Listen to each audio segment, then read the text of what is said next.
The way that a cult really works is that it tries to create a reality distortion bubble, a collective fantasy. So together, a group of people come together and they create an ideology such that they don't have to actually do spiritual work, but they can just coexist in this bubble of self-deception. And each one of the people in the group reinforces the self-deceptions of all the other people, and so it feels to them as though they have awakened. They haven't. And they're always constantly having to fight the external world to maintain their fantasy, because it's a fantasy, because it's false. And so falsehood always has to struggle against the truth, because in the end, the truth always wins out.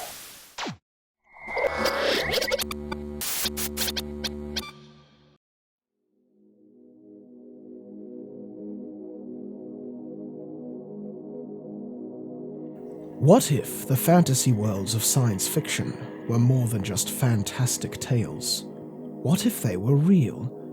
And what would such a universe look like?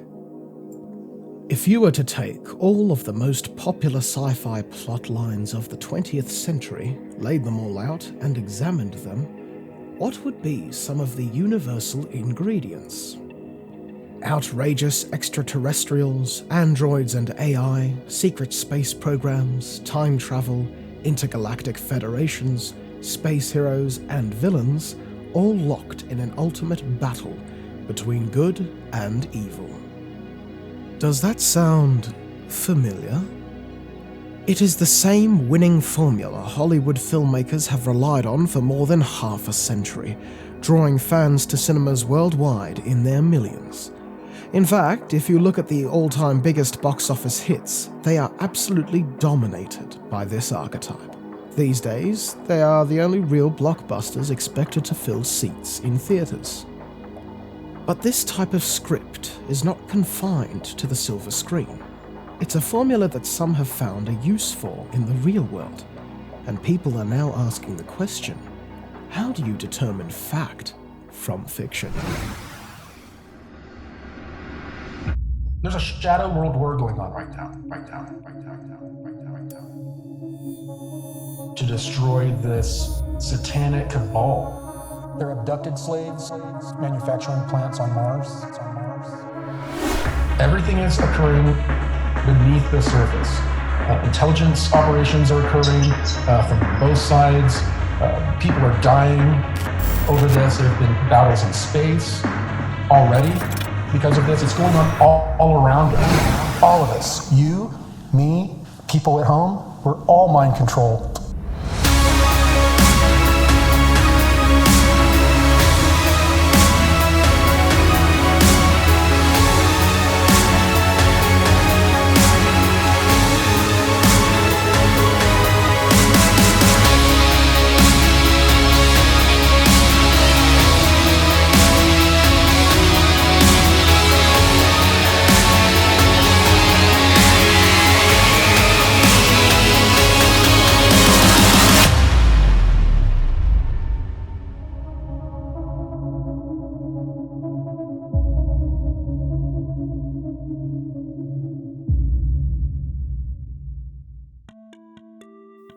Meet Cory Goode, self-described secret space program insider, intuitive empath, and extraterrestrial experiencer. Born February 22nd, 1970, as James Corey Goode, he tells a remarkable tale which he says begins at the age of 6, when he was identified early as possessing extraordinary precognitive abilities and brought into the government's military abduction program, or MILAB for short. Just before his 17th birthday in 1986, Goode claims he served his first of 3 20-year stints in the secret space program, a black government project which served to advance the industrialization of humanity into the interstellar community. The logical question you may ask at this point of the story is, how is it possible that someone aged 49 can have conceivably served 60 years service? Well, as Goode will tell you, that's where the top secret age regression technology comes in. The original me was brought into the program. I served 20 years. That original me then had a pharmaceutical process to regress me back to physiologically the age I was when I was brought into the program, and then the use of different technology to regress me back into time to that actual time period, to where I was then transported from Carswell Air Force Base back to my home, to where I walked in, laid down, and the next morning I was in a state of confusion. Each of Goode's 20 and back off-planet assignments reportedly called on his empathic abilities, where he says he would be used in meetings and other interactions with extraterrestrials to read the intentions of a being, and then relay them to the person assigned to interrogate them. He claims he would also work with 2 other intuitive empaths to triangulate their abilities to greater effect. But it's Goode's out-of-this-world whistleblower testimony about the scale of the secret space program that put him squarely in the spotlight of the alternative community. A sweaty and nervous Goode made his first appearance on Gaia TV's Cosmic Disclosure in July 2015, talking to host David Wilcock, outlining his work as part of the Earth delegation in a galactic super federation. A large amount of ET federations that met to discuss the grand experiment. What was this experiment? What were these ETs doing? There was a group of 40 human-looking ETs that were pretty much always present, and up to 60 at other times that were present. There were 22 genetic programs that were going on. What does that mean? What's a genetic program? Programs of them mixing their genetics and manipulating our genetics. And that was ongoing? Yes, it's ongoing right now. And this is what this was all about. And the Earth delegates had been trying to become a part of this for a long time. And they were finally able to get a seat. And as the intuitive empaths, when we were sitting there, we didn't know what was going on, because a lot of what was going on was happening in this ancient ET language that's real monotone that we didn't understand, and some of what was going on telepathically. Goode talks about the various Earth factions which make up our planet's secret space program, which include factions from the US military, corporations, a global international alliance, and a breakaway group of space Nazis who have sided with a race of reptilian extraterrestrials. He talks of the Super Federation meetings, which cover the 22 genetic programs in place on our planet, where alien races are manipulating and mixing our DNA with their own. Much of Goode's information comes from a glass pad device, which he says gave him access to study documentation and learn more about the various extraterrestrial races in outer space, including the reptilians as well as many other beings such as the Nordics, Ebens, Greys, blue-skinned, green-skinned, Orientals, Polynesians, ant-types, mantis-types, and many, many more. Ultimately, his story became one of an epic intergalactic battle between good and evil, and his role as the chosen delegate for the Blue Avians, an alien race of 8-foot-tall, bird-looking humanoids, where he relays important messages for humanity. In more recent times, Goode has focused more on his travels inside of our planet, where he made contact with an inner Earth community of time travelers called the Ansha, who claim to be us from the future. The common link between both cases is that Goode is the chosen one to speak on their behalf. I was contacted by an higher density ET group that has now been known as the Blue Avians. And avian means bird? Bird. So what would these folks look like? They're 8 feet tall. They look very bird-like. They're blue to indigo in color with feathers. When you say very bird-like, though, are you saying they actually are birds with wings and... No wings. They have a very human-looking torso, arms, hands. So they're hominid. Feet. It's like a bird head on a human body? Yes, but they don't have a long beak like a lot of people are trying to depict on the internet. It's kind of it's a real soft, flexible beak, and when they speak, they do a sign language or motion with one hand, and then they move their mouth around, and then they communicate telepathically. His Wild story was an instant hit for Gaia, who were battling as a startup network aiming to become the Netflix for New Age video. With the endorsement of Wilcock, Goode became a star in his own right and started to make live appearances on the conference circuit.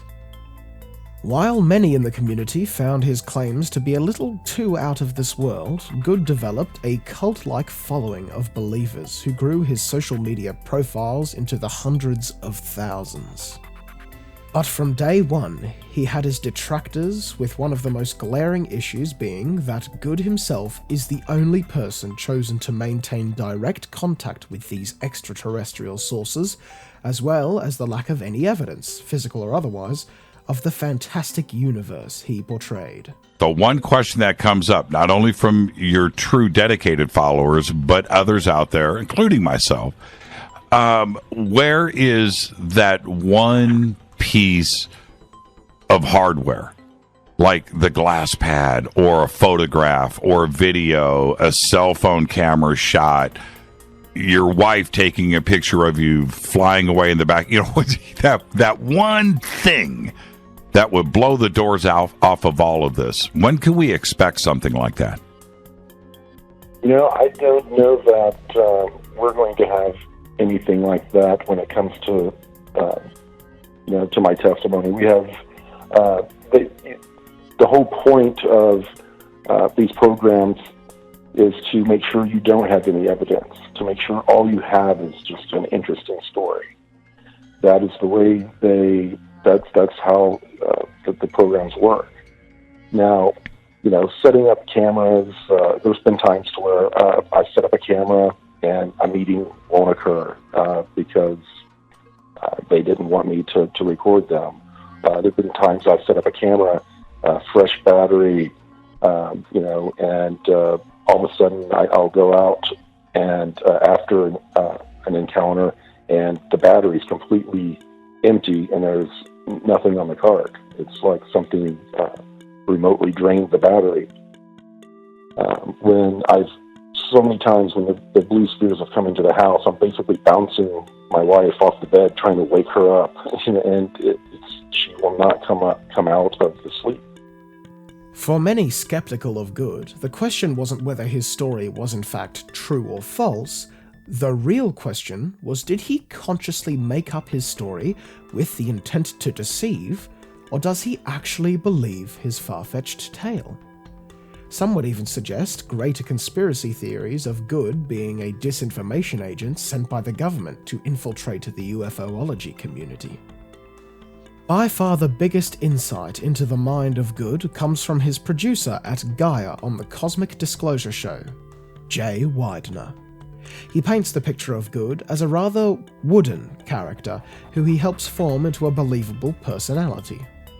Recently, Widener has expressed his regret for his hand in doing too good of a job into making Goode's story an accepted part of the community's collective consciousness. I'm apologizing weirdly for doing too good a job on him. I'm also apologizing for giving him directions that make him more believable. I'm also apologizing if you watch those first, 40 episodes, and if you know anything about filmmaking, you'll see they're heavily edited, more heavily edited than any shows on Gaia.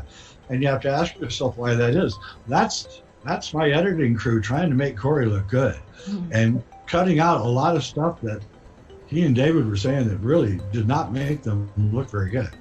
And so we massaged the data We really did. We'd massaged the data more for Cory and David than for another show we ever did.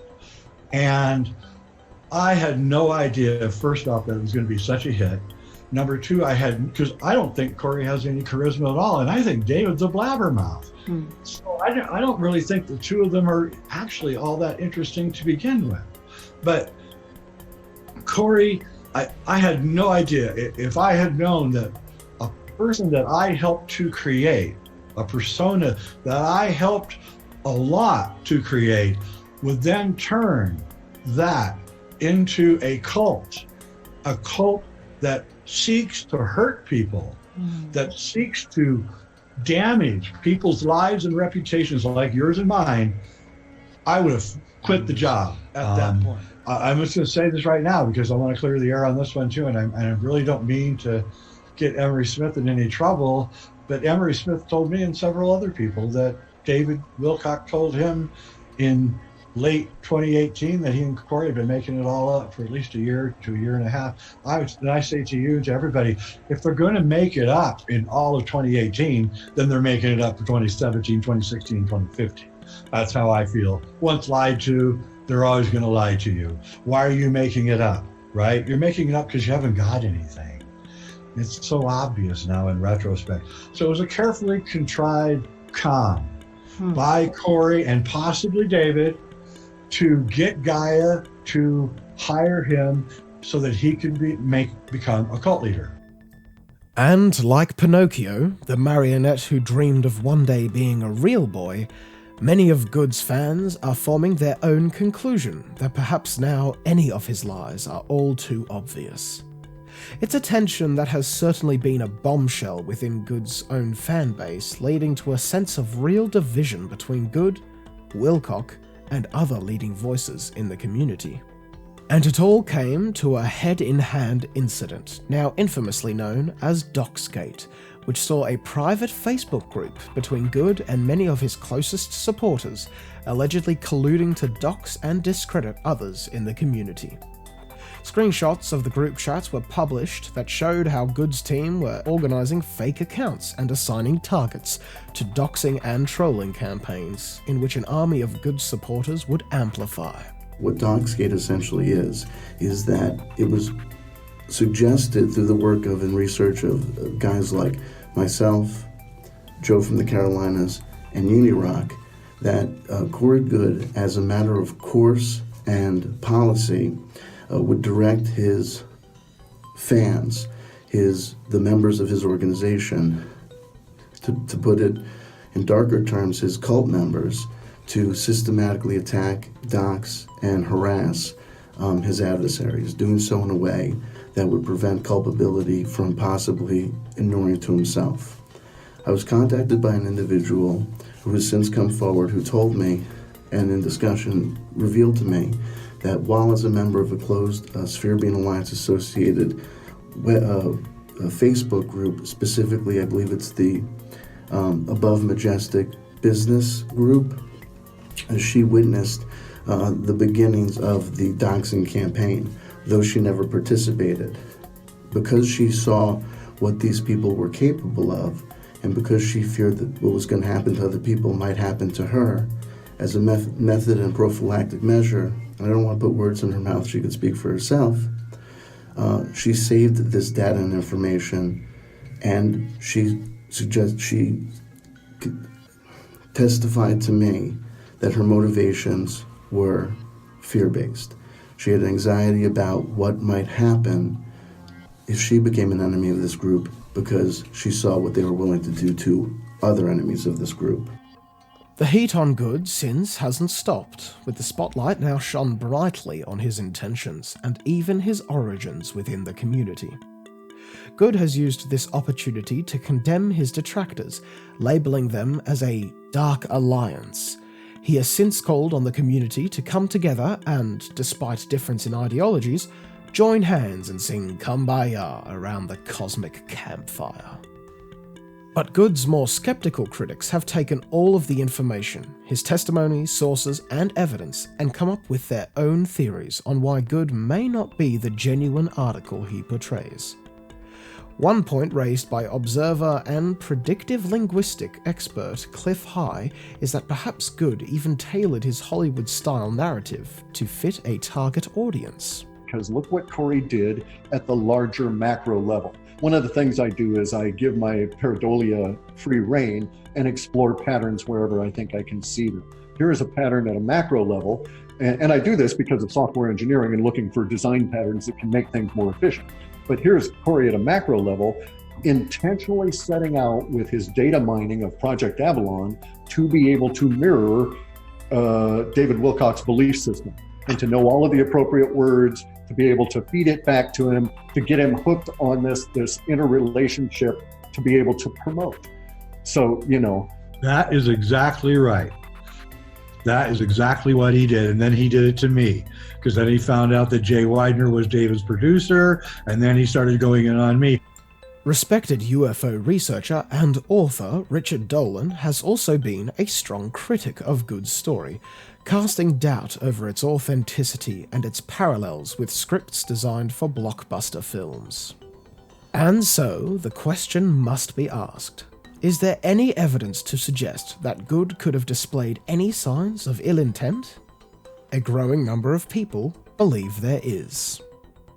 The earliest version of Goode's story begins on the Project Avalon online forums, where he posted and interacted for a number of years. It was during this time that it became clear that alongside sharing his own experiences, without any of the grand detail, he was definitely exposed to the common narratives of the UFOlogy community and the key players on the scene. These interactions led him to his first recorded interview with Christine Anderson, a moderator at Project Avalon. Goode claims the interview was never meant to be published, and when it aired on YouTube, he was involuntarily thrust into the public spotlight. The Cory Goode and the Project Avalon server data situation is something that I think is a significant element here. And what is a fact is that, Cory Goode was an active member of Project Avalon. And I know Bill Ryan, Bill Ryan, who runs Avalon and has run it for years. Avalon is an amazing forum where very, very engaged individuals in this subject talk about pretty much every element of the subject under the sun, including Mars, including Antarctica, and all the other things that are out on the fringe, even for ufology. And what they were able to do is, because if you go to their site, they've got your IP, that's legal, they're able to do that. And they were able to do a data search on their forum server using the IP addresses that Cory Goode used most frequently from 2010 right up to 2014, and actually even beyond that. Now, it wasn't until September of 2014 that Cory Goode was interviewed by a woman named Christine Anderson and claimed to have sudden recent recall of his memories. But it is the fact that for 4 solid years before that, his file contained 6,539 entries or threads, basically, where he, from my point of view, looked like he was data mining the Project Avalon server data and looking up stuff that was written by Michael Salla, Laura Eisenhower, myself, and many other people on these things. And for 4 years, you're going into this intensely, and then suddenly, boom, you remember that you too had such experiences. Now, that doesn't even by itself prove that he went in and just stole everyone else's information, but it is very suspicious. Anderson claims she was close to Goode and his family, meeting him on multiple occasions, even at one point loaning him a considerable sum of money so he could put a down payment on a lease and rent a house for his family. While Goode has described his life prior to being a public figure as a stable one and reportedly earns 6 figures as an IT professional, Anderson has described him at the time as living on disability support in his mother's home, in a detrimental living situation and reliant on prescription pain and anti-anxiety medication. Regardless of how Goode first stepped into the public conscience, it should be noted that following a series of disagreements on the forum and a falling out with some on Project Avalon, including its owner, Bill Ryan, Goode began to court David Wilcock and others to share his story on a much bigger stage, and ultimately, he was able to win a ticket to the big show. We had limited amount of dialogue, not a whole lot. We'd talk a few times a year by email.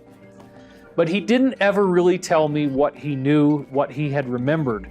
That didn't happen until he decided to come forward on a much larger level, the first emails of which I saw in October 2014. And at that time, he emailed Bill Ryan and Carrie Cassidy at Project Camelot. He interviewed, or tried to get an interview with Benjamin Fulford, and he wrote me.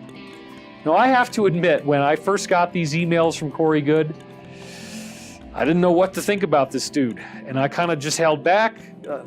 He's talking pretty strange. He's got a lot of weird jargon that I haven't heard before.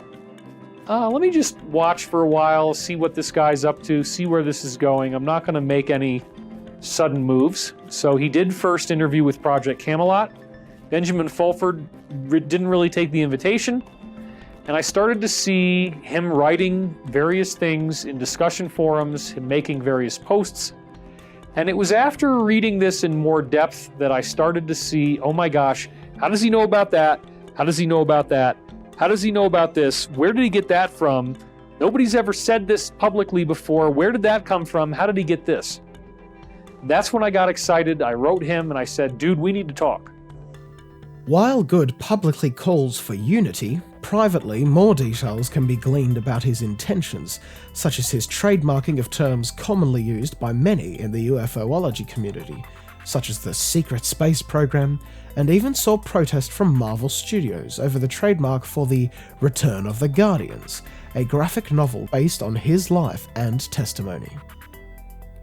Goode, like some others in his position, claimed that by mixing disclosure themes in fictional entertainment, it helps raise the consciousness of younger generations. But many see it as a greedy cash grab to monetize disclosure. The division in the community and the intense efforts of Goode's followers has led to them being branded as the Blue Chicken Cult, a play on words relating to his contact with the blue avian extraterrestrials. Goode and his associates, in the meantime, call those skeptical of him the Dark Alliance, inferring there is a greater plot trying to take him down. But at the end of the day, is Cory Goode the head of a cult following?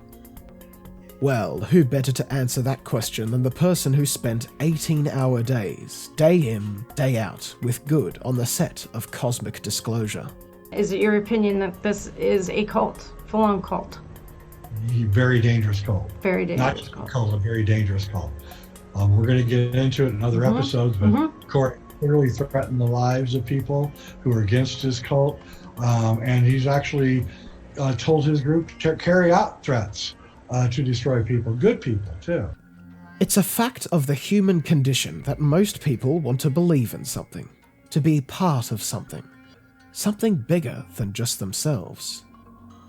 But history serves to remind us what happens when people blindly follow leaders without critical thought. Sadly, there is never a happy ending. Had been Richard Ford.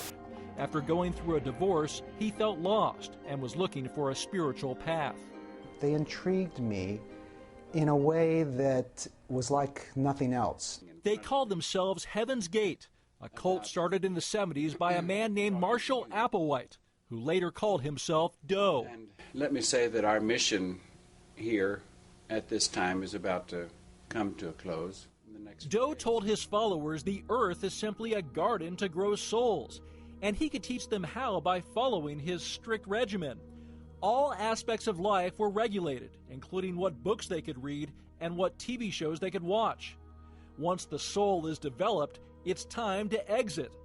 To outsiders, that meant committing suicide. But to them, it meant moving on to a more developed kingdom. A spaceship or UFO, he told the group, would pick up their souls and take them to begin their new lives. This is what their new life form would resemble. When Jim Jones, the charismatic leader of the People's Temple, took hundreds of followers from California to the jungles of Guyana, there were soon reports that people who wanted to leave could not.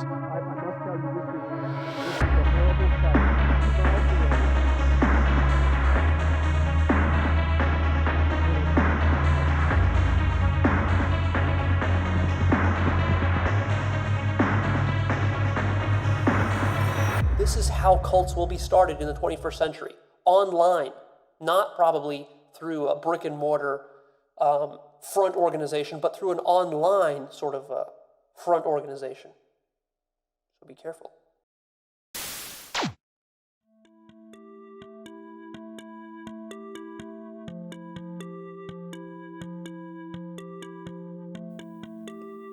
To be continued.